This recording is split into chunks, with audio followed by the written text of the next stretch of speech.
Boa tarde!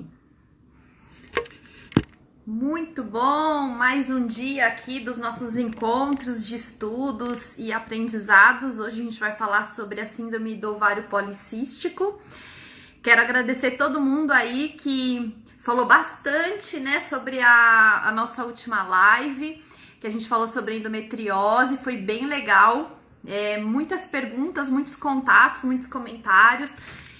Quero agradecer todo mundo aí que participou da última live. Hoje nós vamos falar então da síndrome do ovário policístico, né? E na segunda-feira a gente vai falar sobre TPM.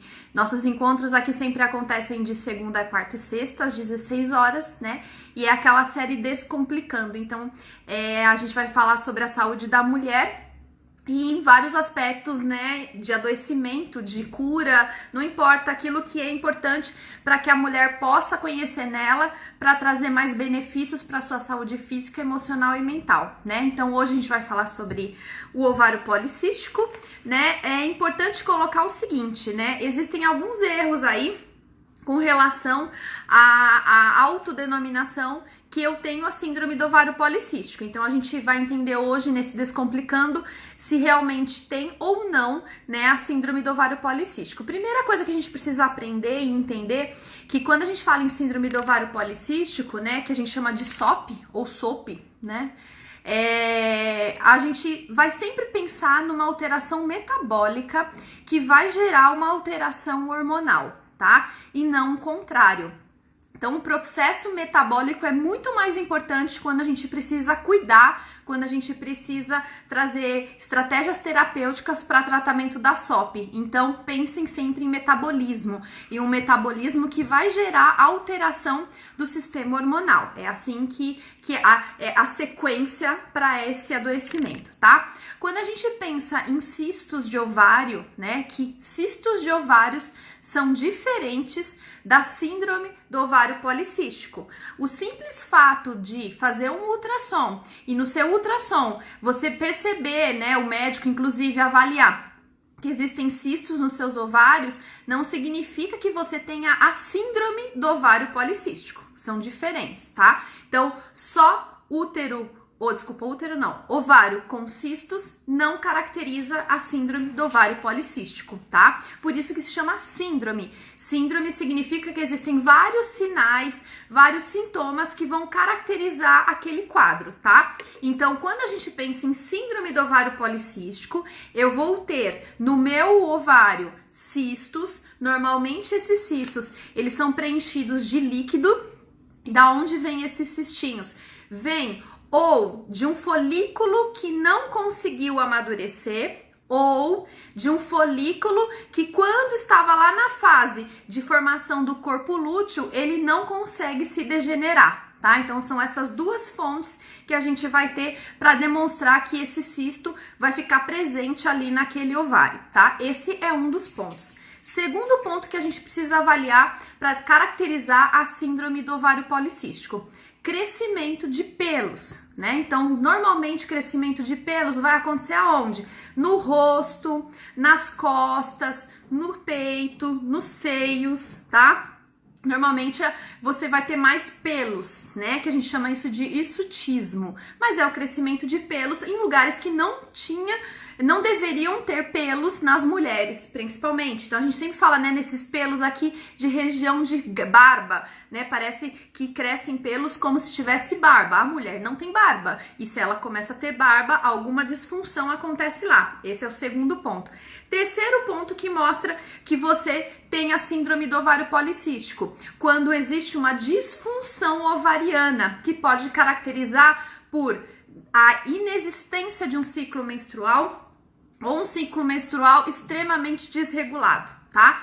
E o quarto item, que é principal, que é a base metabólica dessa doença, que é a resistência à insulina, tá? Então, a paciente que tem síndrome do ovário policístico, ela tem resistência à insulina. Como eu vou descobrir se eu tenho resistência à insulina? Existem exames laboratoriais que a gente pode caracterizar e identificar que a gente tem essa resistência à insulina. O que é resistência à insulina? Isso é importante vocês saberem. Resistência resistência à insulina a insulina, ela toda vez que a gente ingere, né, qualquer coisa que tenha fonte de glicose, essa glicose ela precisa entrar na célula, tá? A glicose não consegue entrar sozinha na célula, ela precisa do acionamento da insulina que veio lá do pâncreas, das células beta do pâncreas, que toda vez que eu ingiro, né, eu como alguma coisa com base de glicose, meu pâncreas, sabendo disso, libera insulina na minha corrente sanguínea. Essa insulina, ela serve como uma porta-voz para avisar que para a minha célula que chegou glicose. Então, ter insulina no sangue, ela em contato com a membrana da minha célula vai falar assim, célula, viu, chegou glicose. Aí existe dentro da minha célula um componentezinho lá que a gente chama de GLUT4, que ele vai estar lá no meio da célula, ele pelo acionamento, pelo aviso da insulina, vai até essa membrana e aí sim recepciona a glicose para colocar internamente nessa célula. Então a insulina ela serve como uma sinalização que existe glicose nessa corrente sanguínea. Uma pessoa que tem resistência à insulina é como se por algum motivo, ao ter insulina, ao ter glicose no meu sangue, eu pego essa minha célula, ela não enxerga a insulina, por isso que ela é resistente à insulina. Então ela não enxerga que tem insulina e o que acontece? Se ela não enxerga a insulina, ela não sabe que existe glicose disponível para a entrada da célula. Então essa glicose, ela fica toda na corrente sanguínea. Por isso que é muito comum, né? Na verdade, ela precisa, a mulher que faz a síndrome do ovário policístico, ela tem que ter uma quantidade grande de glicose no sangue. Por isso, quando ela vai fazer o exame de glicemia, a glicemia dela é sempre alta, porque ela tem resistência à insulina. Ficou claro essa ideia do papel da insulina? Então, quando a gente pensa em síndrome do ovário policístico, a gente sempre pensa em questões hormonais, mas a base ela é todinha metabólica que vai gerar o problema hormonal, tá? O que é importante a gente colocar? Quando a mulher ela tem caracterizado, né, a síndrome do ovário policístico, o que acontece? Ela normalmente vai ter ciclo menstrual irregular, às vezes nem ciclo, né, ela não tem, porque ela tem um descontrole, um descompasso de dois hormônios, que é o FSH, hormônio folículo estimulante, e o LH, hormônio luteinizante, tá? São esses dois hormônios que ficam desregulados. Esses dois hormônios, eles são liberados pela nossa hipófise, tá? A nossa hipófise, ela é como se fosse a comandante para mandar influências, mandar estímulos para que meu ovário funcione, tá? Então, o desequilíbrio da mulher com SOP, tá? Vou falar o termo SOP agora para ficar, em vez de ficar síndrome do ovário policístico, tá?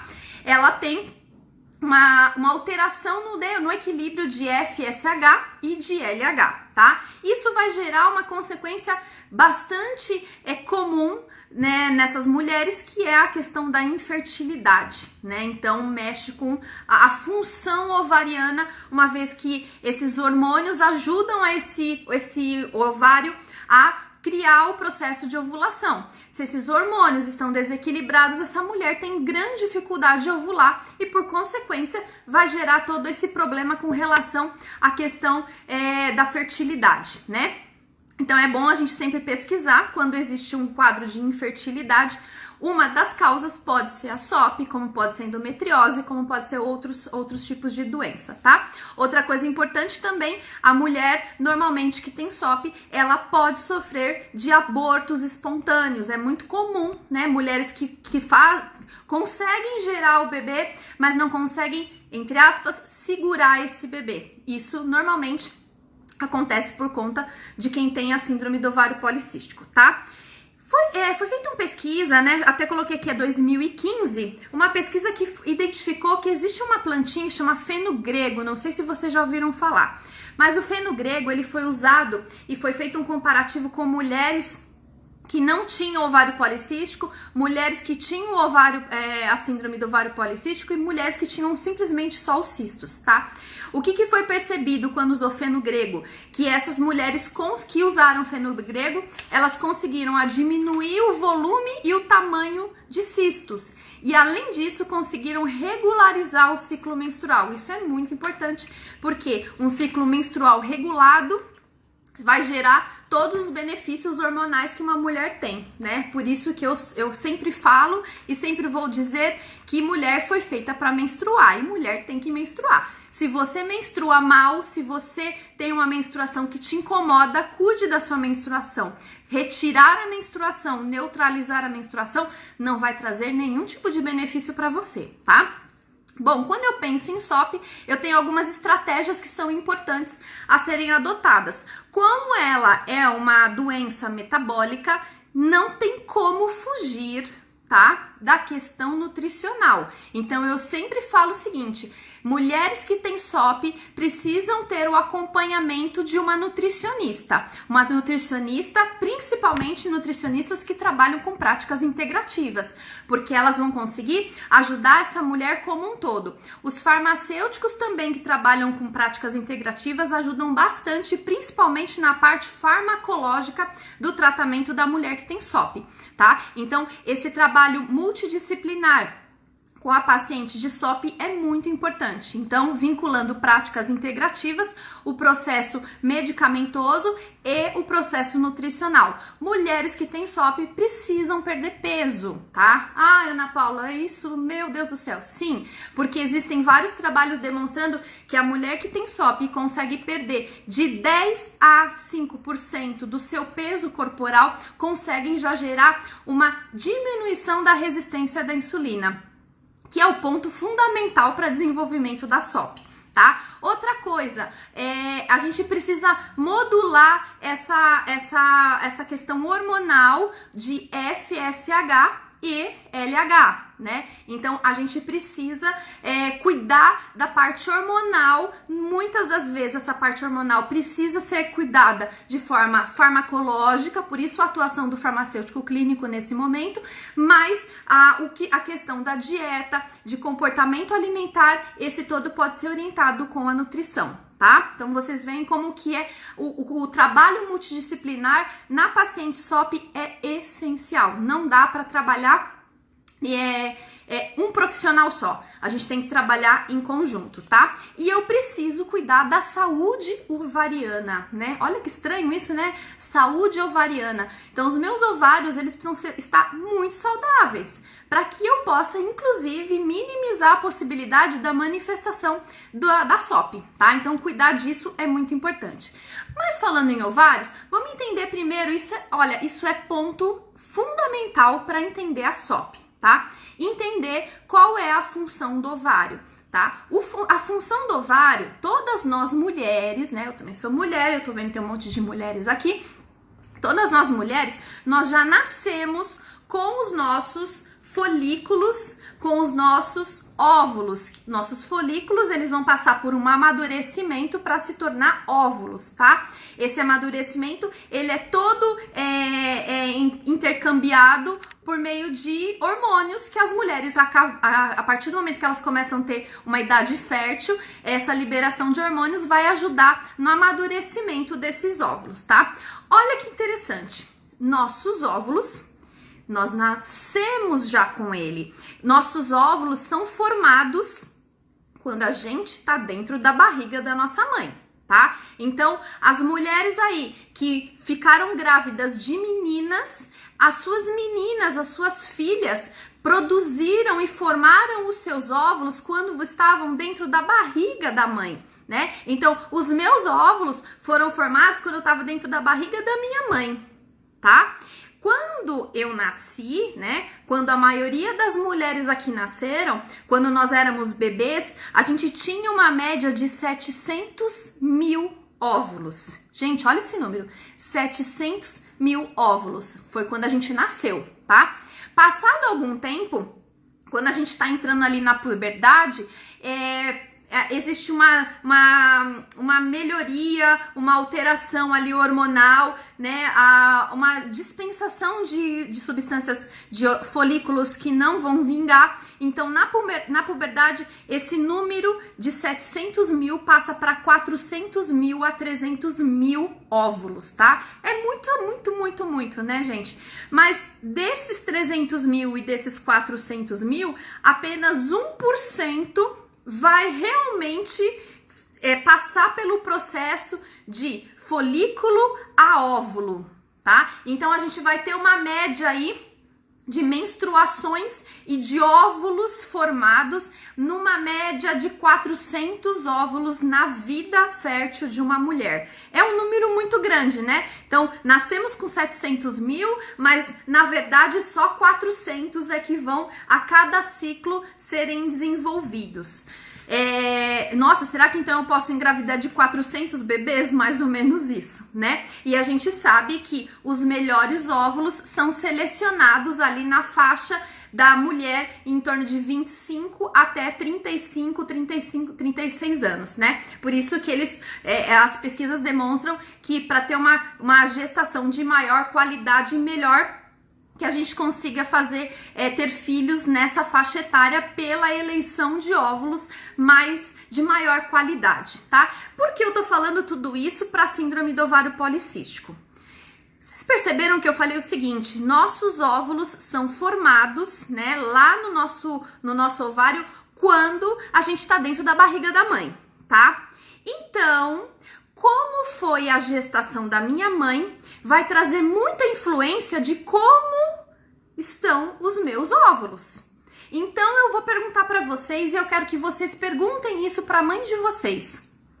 Como a mulher que tem síndrome do ovário policístico, ela precisa entender e compreender como foi a sua gestação, como foi a gestação da sua mãe enquanto você estava dentro da barriga dela. Porque essa resposta vai ter uma influência enorme, não só emocional, mental, mas como fisicamente na formação dessa menina que tá dentro da barriga dessa mãe, tá? E já existem trabalhos, vocês vão ver que aqui eu vou fundamentar muitos trabalhos, tá? Que mostram sim que uma gestação descompensada, fisicamente falando e emocionalmente falando, traz muitos danos para a formação dos óvulos desta menina que está dentro da barriga dessa mãe. Então, mulheres que estão gestando meninas têm uma responsabilidade gigante enquanto a questão da geração da qualidade hormonal desta menina, da qualidade dos hormônios sexuais daquela menina que está dentro da barriga dessa mãe, tá? E mulheres hoje já formadas que apresentam síndrome do ovário policístico, existe uma questão importante de de que forma e como foi essa gestação enquanto você estava dentro da barriga da sua mãe. Pergunte isso para sua mãe, de nível físico, emocional e mental. Às vezes ali você vai identificar algumas causas muito importantes, inclusive que você precisa trabalhar para minimizar, né, a ação dessa doença no seu corpo, que é a síndrome do ovário policístico, tá? Quando eu falo em saúde ovariana, a saúde ovariana, ela deve compreender uma mulher que quer engravidar, lembrando dessa responsabilidade que a mulher, quando ela engravida, se ela engravida de uma menina, essa menina vai ter sua formação do seu aparelho reprodutivo dentro da barriga da própria mãe, e nós mulheres que não vamos mais engravidar, mas a gente precisa ter qualidade ovariana, inclusive para manter os equilíbrios dos nossos hormônios femininos. Isso é muito importante. Lembrando que os nossos hormônios femininos têm ação imunológica, metabólica, neurológica, tá?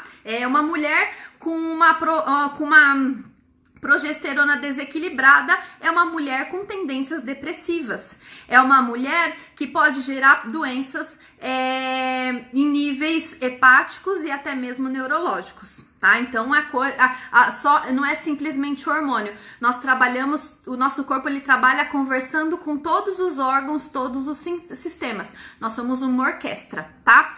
Quando a gente fala de saúde ovariana, e aí por isso que eu falo que o tratamento da SOP deve ser vinculado a uma nutricionista que conheça principalmente as práticas integrativas, a gente vai falar aqui, que eu até fiz uma listinha, a gente vai falar em vitaminas do complexo B, magnésio, coenzima Q10, zinco, selênio, folato e inositol, tá? O inositol é uma substância que está sendo muito pesquisada e está sendo utilizada, inclusive, para equilíbrio da SOP, tá?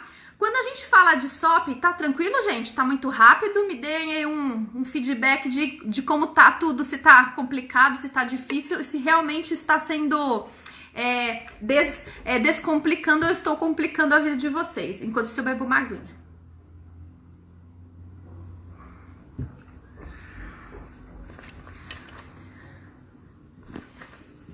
Ótimo, então vamos lá, dando continuidade aqui, qualquer coisa, se vocês quiserem fazer perguntas, podem colocar aqui, que depois que eu terminar aqui as minhas explicações, tá rápido? A Ana também, farmácia clínica Ana, olha, colega, farmácia clínica, tá rápido? Eu vou tentar falar mais devagarzinho, tá? Mas de qualquer jeito eu vou deixar gravada a live, tá? 24 horas. É que tem tanta coisa que eu fico com o meu roteirinho aqui, eu preciso, né, senão eu perco de dar os conteúdos para vocês que são tão importantes. Então vamos lá, olha, quando a gente fala em SOP com relação a uma alteração, tá, eu tava vendo aqui, tá tudo certinho. Com uma alteração metabólica, olha que interessante, tá? Eu tenho quase certeza que a grande maioria pensava em SOP como um problema hormonal, né? E não, é um problema metabólico. Olha como é importante o vínculo de um tratamento farmacológico, que quem vai fazer isso é o farmacêutico clínico, né? O diagnóstico é feito por um médico, normalmente um ginecologista, mas o acompanhamento farmacoterápico pode ser feito por um farmacêutico clínico em conjunto com uma nutricionista, tá? Ou um nutricionista. Isso é importante, esse trabalho em conjunto. Por quê? Quando eu falo que a SOP ela é uma alteração metabólica, existe uma questão que a gente chama dentro do nosso organismo, que chama glicação. Processo de glicação, tá?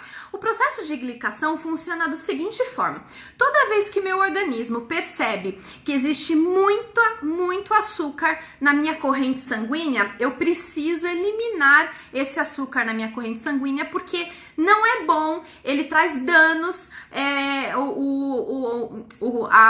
ele está cronicamente na minha corrente sanguínea. Esse açúcar ele não é legal, ele tem que sair rapidamente de lá, ele tem que entrar na célula e o excesso tem que ir embora, tá? Sabendo disso, o meu organismo ele faz um processo chamado glicação. Os agentes de glicação, eles vão ajudar o quê? Eu preciso eliminar esse excesso de açúcar no sangue, tá? Só que existe uma consequência. Opa, parou? Voltou? Tinha parado aqui, tinha dado uma pausa. Falando de glicação, né? Então, esses agentes, tá tudo certinho aí, gente? Ou parou para vocês também? Voltou? Só me dê um joinhazinho aqui para eu saber que vocês estão me ouvindo. Tudo bem, gente? Estão me ouvindo ou tá travado? Estão ouvindo. Ótimo, ótimo. Então, vamos lá, voltando. Quando a gente fala do processo de glicação, esses agentes, eles são chamados para o trabalho toda vez que existe um excesso de glicose na corrente sanguínea, tá certo? Só que a consequência de ter esses agentes de glicação muito ativos, principalmente quando a gente fala na SOP, é o seguinte: esses agentes de glicação vão alterar a sensibilidade dos receptores de um hormônio chamado LH, hormônio luteinizante. Esse hormônio ele tem predominância bem naquele momento em que a gente está ovulando.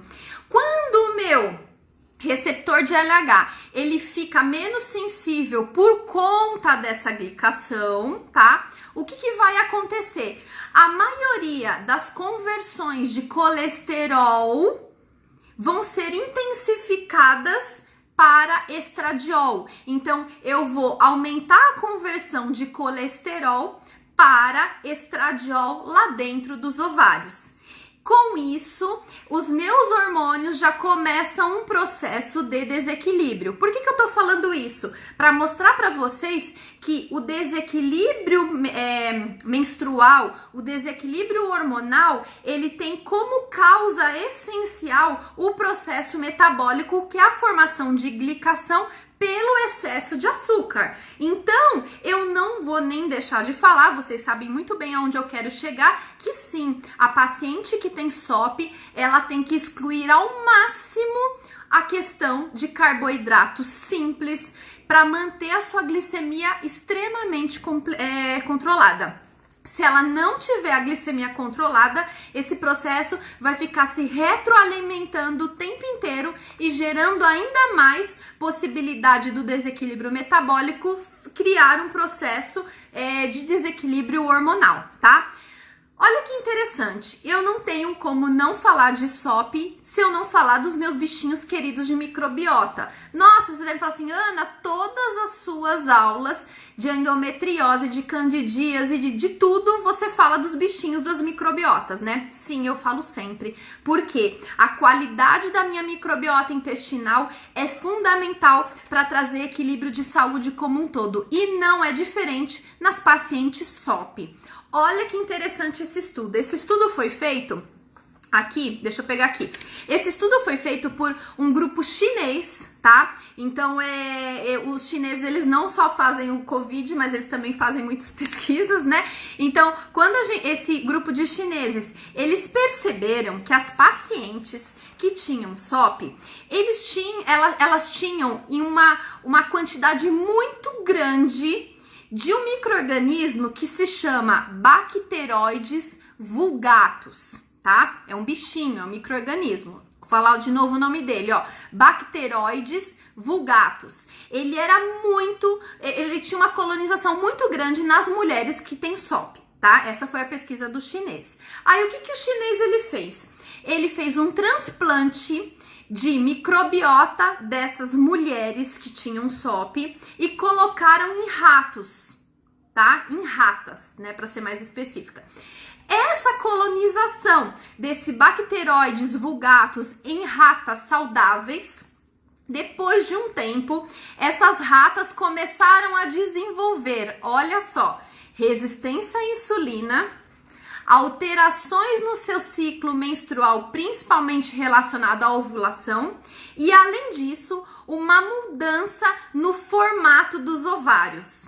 Aí a pergunta que não quer calar: será que a gente precisa cuidar da microbiota dessas mulheres que fazem SOP?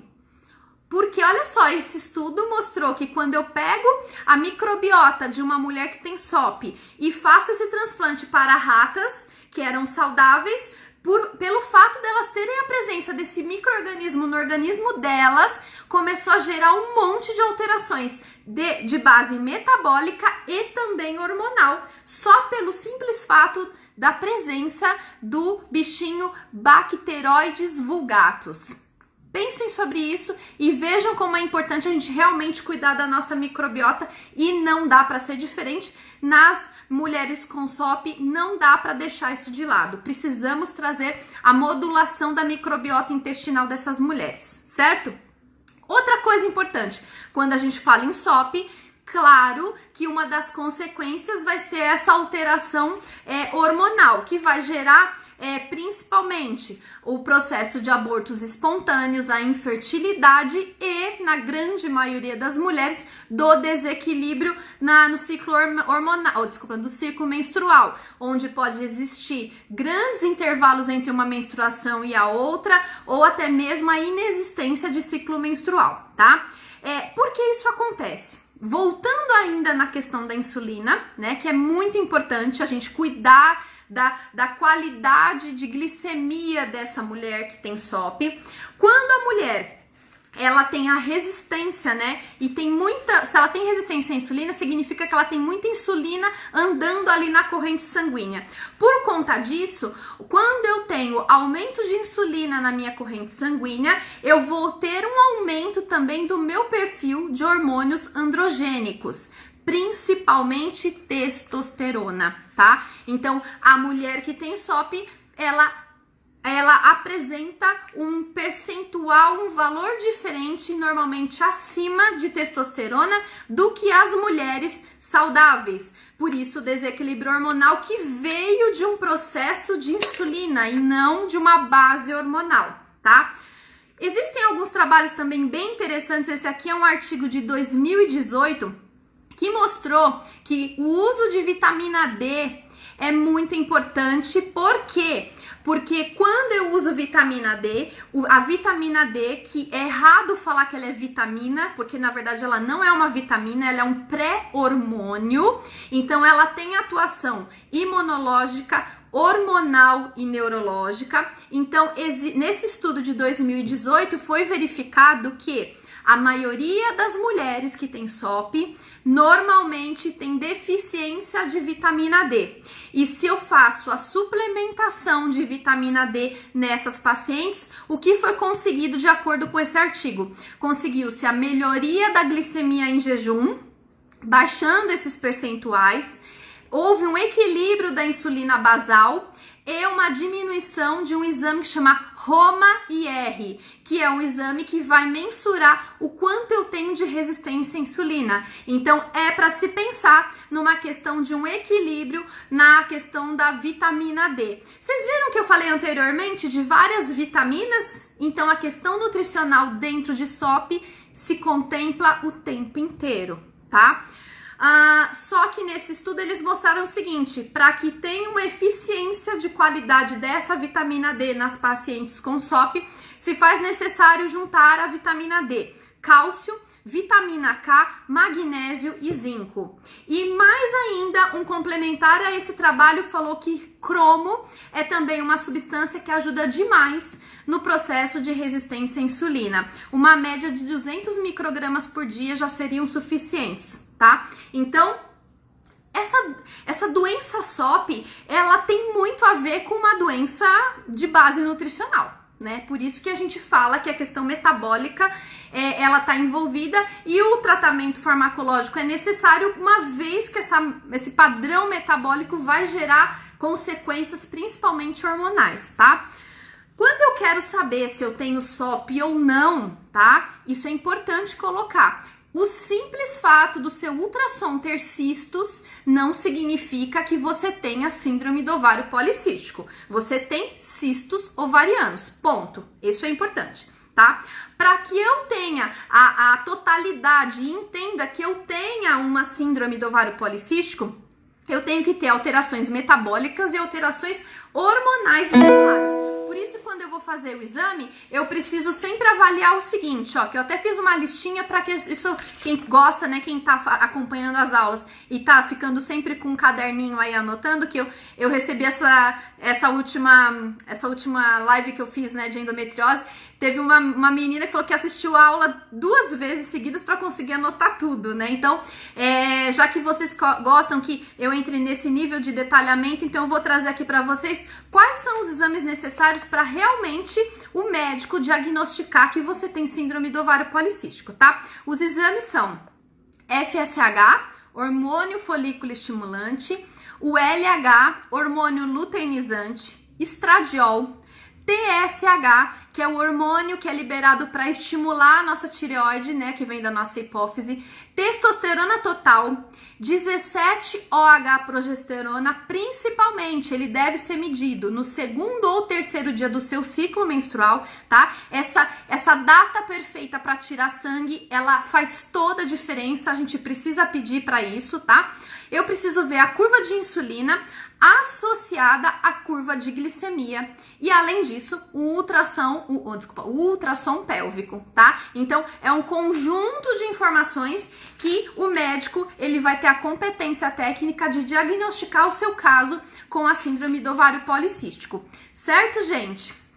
Tranquilo? Deu para entender e vocês entenderam as estratégias que a gente pode fazer para cuidar dessa SOP? Mas basicamente as estratégias em nível nutricional são nutrientes que a gente consegue na nossa alimentação, sim. Então, será que aí a pergunta é sempre assim, existe uma predisposição que foi desencadeada para manifestação de SOP na gestação da sua mãe?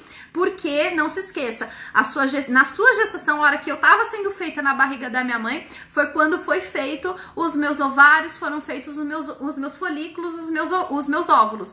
Então, a pergunta de base integral, de base holística do todo, observação do todo é: qual foi a qualidade da gestação da minha mãe? Se eu sou portadora de SOP. Porque essa qualidade dessa gestação, seja em nível físico, emocional e mental, vai trazer influência gigante nessa bebezinha fêmea que vai estar nascendo, tá? Então essa base, será que começou lá atrás? Já trouxe essa predisposição lá atrás e mais os erros nutricionais, alimentares, porque quando a gente fala em insulina, desde que não exista um problema no pâncreas, mas não existe problema no pâncreas e esse problema vem gerando pelo erro alimentar, de comportamentos alimentares errôneos, então isso a gente pode cuidar com toda tranquilidade no decorrer da vida, com bases numa qualidade de uma dieta equilibrada, né?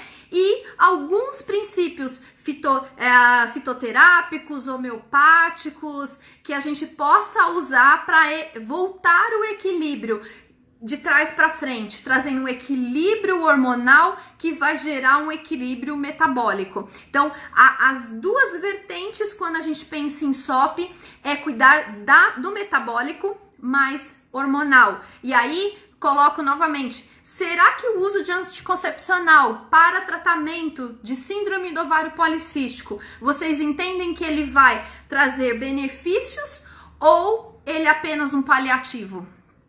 Porque o anticoncepcional, não consigo entender o tipo de tratamento que ele pode trazer para uma mulher que faz SOP, tá? Quando a gente fala que a vertente metabólica e hormonal estão ali completamente grudadinhas, integradas entre elas, tá? Deixa eu beber uma água aqui. Façam perguntas para mim com relação a SOP. Se você tem SOP, você realmente tem SOP ou só cistos de ovário? Quais tratamentos que vocês já fizeram, que se tiveram resultado ou não? Vamos bater um papinho aqui para que vocês entendam. E assim, foi rápido demais as informações de glicação, de microbiotas. Me falem aí o que vocês acharam sobre isso.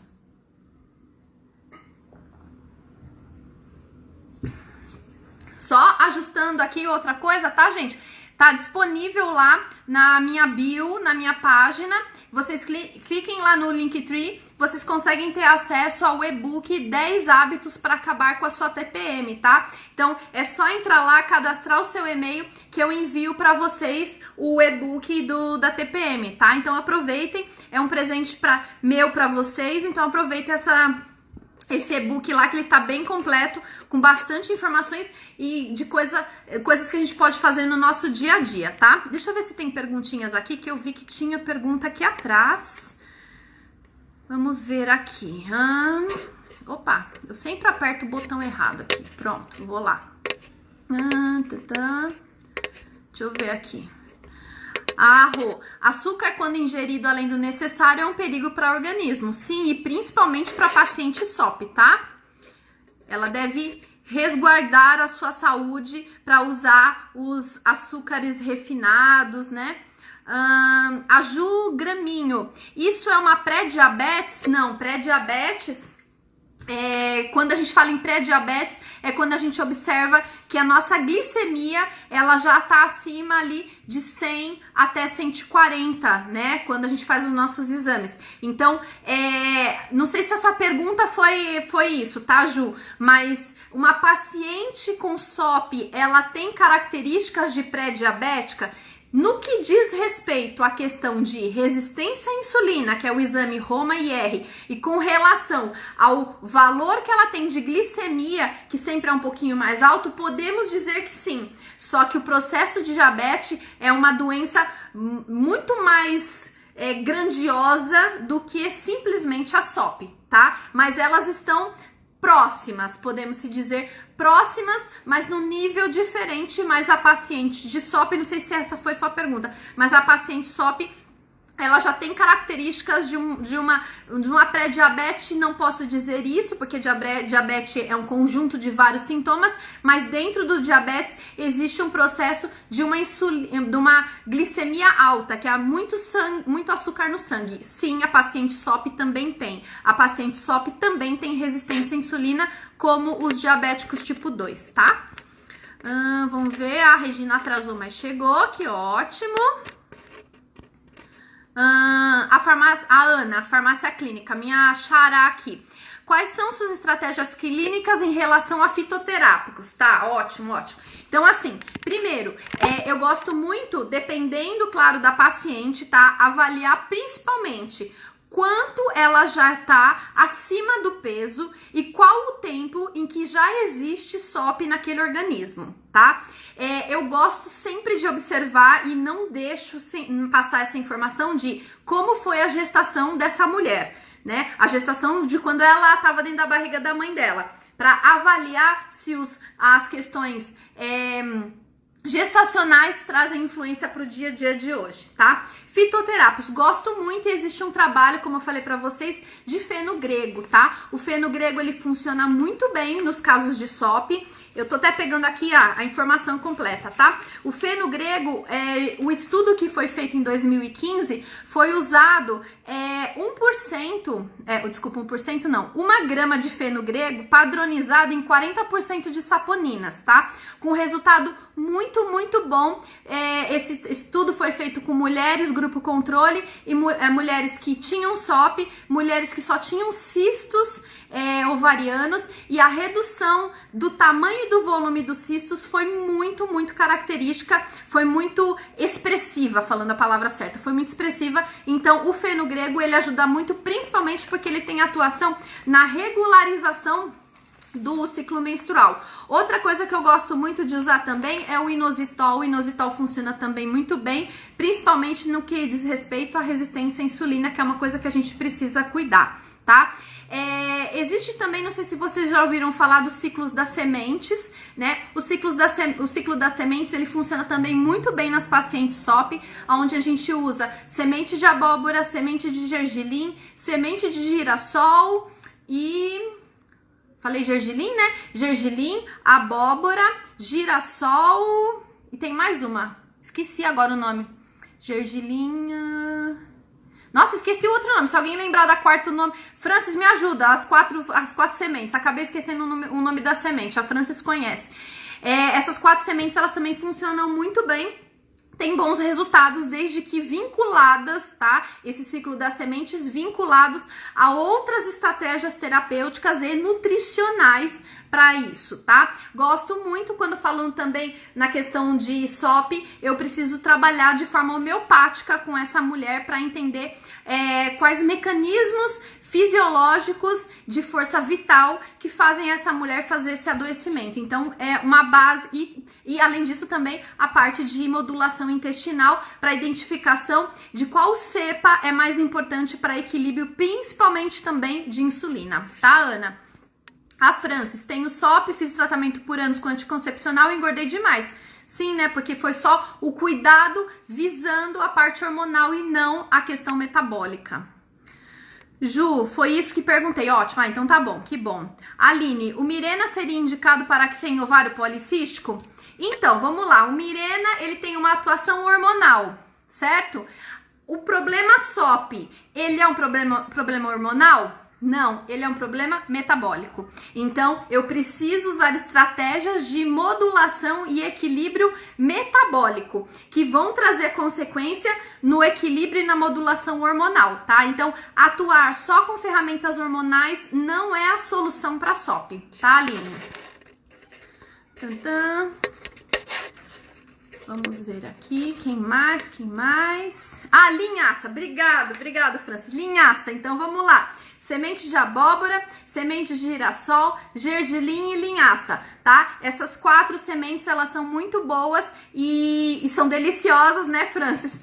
Para usar aí no dia a dia, numa quantidade que a gente estabelece de forma individual para equilíbrio, principalmente de micronutrientes. Então, essas sementinhas, elas vão trazer, como eu falei para vocês, a paciente SOP, ela precisa de vitaminas do complexo B, magnésio, coenzima Q10, zinco, selênio, cromo, cálcio, vitamina K e zinco. Então, essas sementinhas, elas têm muitos micronutrientes e vão ajudar de uma forma complementar ao tratamento de base, tá? Deixa eu ver, vamos ver mais. Aqui, Sandra. Ovários policísticos interfere quando se quer engravidar? Sim. Uma das causas de infertilidade, a gente pode pensar em SOP, como a gente pode pensar também em endometriose. Existem mulheres que têm síndrome do ovário policístico e engravidam? Sim, existem mulheres que engravidam. Mas quando eu penso na possibilidade de infertilidade, eu devo colocar na categoria o síndrome do ovário policístico, tá? Como a sua pergunta colocou assim, ovários policísticos não é síndrome, né? Então, ter cistos nos ovários pode interferir na questão de engravidar? Sim, porque mostra que seu ovário não tem saúde. Então, a gente precisa cuidar da saúde ovariana, principalmente quando a gente quer engravidar. E quando a gente vai engravidar, nunca se esqueçam. A gente não sabe se vai engravidar de menino ou de menina. E nós, como mães, que vamos gestar, e se a gente vai gestar uma menina, quanto melhor a qualidade da minha vida, quanto melhor a minha saúde, mais saúde eu vou gestar para dar para essa menina, que inclusive essa menina dentro da minha barriga está formando o seu ovário e os seus óvulos. Então, grande parte da responsabilidade da qualidade da saúde gestacional, da saúde fértil dessa menina é desta mãe que está gestando, tá? Então, isso é muito importante. Ju, SOP pode antecipar a menopausa? Olha, eu não vi nenhum trabalho falando sobre isso, tá? Não vi nada, não sei te falar fundamentado em pesquisa se isso acontece, tá?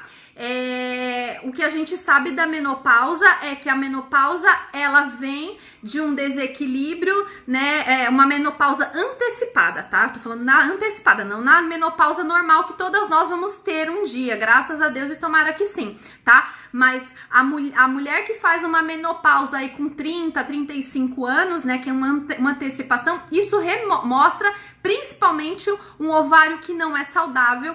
Isso demonstra um desequilíbrio hormonal gigantesco, tá? Porque isso tem a ver com a mulher que menstrua, é uma mulher fértil, é uma mulher que gera vida, é uma mulher que tem vida, uma mulher que acaba não podendo gerar vida antes dos 40 anos. A gente precisa reavaliar vários aspectos, tá? Deixa eu ver aqui, Michele, cistos podem se transformar em pólipos, como também migrar dos ovários para o útero? Ah, tá, boa pergunta. Então vamos lá, primeira coisa, tá? Os cistos são crescimentos que existem, crescimentos celulares, normalmente tem uma certa regularidade esse crescimento dessas células, e eles, as características de crescimentos celulares, eles podem vir de, por exemplo, uma verruga é um crescimento, o cisto é uma forma de crescimento, o pólipo é uma outra forma de crescimento e o tumor é outra forma de crescimento. Tá? São crescimentos celulares, mas tem desenhos, bem grosso modo falando, tá? Desenhos diferentes. Agora, quando a gente fala em cistos que migram de ovário para útero, não conheço isso. O que a gente vê migrando são as células do endométrio, né? Que é a camada interna do útero, que passeiam para o ovário.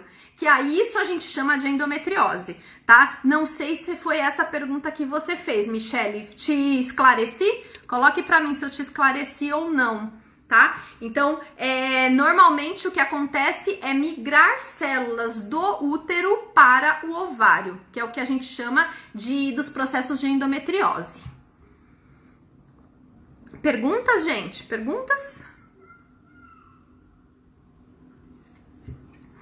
E eu vou também depois, tá, gente? Vocês estão vendo que toda vez que eu faço uma live dessa, eu faço um compacto, um resumão da nossa aula lá no meu feed, né? Então acompanhe, e se vocês quiserem também compartilhar, fico muito agradecida, tá? Michele, foi isso mesmo? Ótimo, que bom. Quero aproveitar também a falar o seguinte, segunda-feira, também às 16 horas, a gente vai falar sobre TPM. Quem nunca, né? Quem nunca teve TPM, né? Então, se você teve TPM, por favor, venha assistir aqui que eu vou falar bastante coisas de TPM. Se você teve ou teve um dia, né? Nunca teve. Difícil, hein? Vamos lá, Janaína. Qual a relação do SOP e o tratamento com baixa libido? Peraí. Qual a relação do SOP com o tratamento e a baixa libido, mesmo depois do tratamento? Então, boa pergunta. Que tratamento foi esse, Janaína? É isso que a gente tem que ver, que tipo de tratamento foi esse. Lembra que eu falei logo no começo da live? A SOP, ela é uma doença metabólica, mas infelizmente, muitas das vezes ela é tratada como uma alteração hormonal. Dependendo do tratamento que você fez, principalmente quando você suprime alguns hormônios, o seu libido vai ficar no chão mesmo, tá? Por isso que a gente precisa menstruar bonito, lindo e maravilhoso, para o nosso libido ficar lindo e maravilhoso também, tá? Ter muito libido não é bom, ter pouco libido também não é bom. Ter libido nos momentos corretos é o essencial, tá? Então precisa ver que tipo de tratamento que você foi. Provavelmente foi um tratamento só como base hormonal e não metabólica. Certo, gente? Ok? Lembrando, quem quiser o meu livro 10 hábitos para eliminar a sua TPM, entra lá na minha bio, no Linktree, e é só acessar por o seu e-mail que a gente manda para você o e-book, tá bom? Uma vez que a mãe teve a gestação de menina atribulada, boa pergunta, já imaginei que vinha de você essa pergunta, hein, Rô? Uma vez que a mãe teve uma gestação de menina atribulada, quais as possibilidades dessa menina ter SOP? Tomando cuidado com a alimentação. Então, é aquela história, a gente só desenvolve aquilo que a gente pode, a gente só fica doente daquilo que a gente pode, certo? Se eu pegar um comparativo de uma mãe que teve uma gestação linda, maravilhosa, de uma gestação de menina, né? Linda e maravilhosa, com uma mãe que teve uma gestação extremamente atribulada, as chances dessa bebezinha desenvolver SOP são muito superiores a essa outra gestação que foi totalmente equilibrada, mesmo que eu tenha um grande controle de alimentação. É como se fosse o meu ponto frágil. Então, qualquer coisa é como se fosse assim, ó, uma pessoa pode até comer 100 gramas de açúcar, mas essa menina que já tem essa predisposição desencadeada lá na gestação da mãe dela, esses 100 gramas de açúcar vão ser muito mais potencializados nessa menina que teve a mãe com gestação atribulada, tá? Porque ela tem raízes para essa, que contribuem para essa fragilidade. Deu para entender, Rô? Tá? Então, podemos equilibrar a alimentação, sim. Por isso que eu gosto demais do tratamento de SOP com bases homeopáticas. Porque quando a gente usa o medicamento homeopático, a gente estimula a nossa força, a nossa inteligência vital a responder melhor sobre todos os processos, sejam eles físicos, emocionais ou mentais. E vão equilibrar, inclusive, esses processos de predisposição, tá, Rô? Tranquilo, gente? Então, resumindo, quando eu tenho SOP, o que eu tenho que cuidar? Eu preciso cuidar do meu processo metabólico, principalmente esse processo relacionado à minha resistência à insulina, porque a minha resistência à insulina vai trazer alterações no meu sistema hormonal, fazendo com que o meu corpo produza agentes de glicação, e esses agentes de glicação fazem com que os meus receptores de LH fiquem menos sensíveis e eu produza mais andrógenos, principalmente testosterona. Com isso, acontece o desequilíbrio hormonal, por isso que eu também preciso cuidar da veia hormonal. Terceiro ponto, bases nutricionais. Todas as nossas substâncias químicas elaboradas no nosso corpo, sejam elas hormônios ou demais substâncias, todas elas têm como base os nossos sais minerais e vitaminas básicos. Então, eu preciso de uma qualidade nutricional dessa paciente.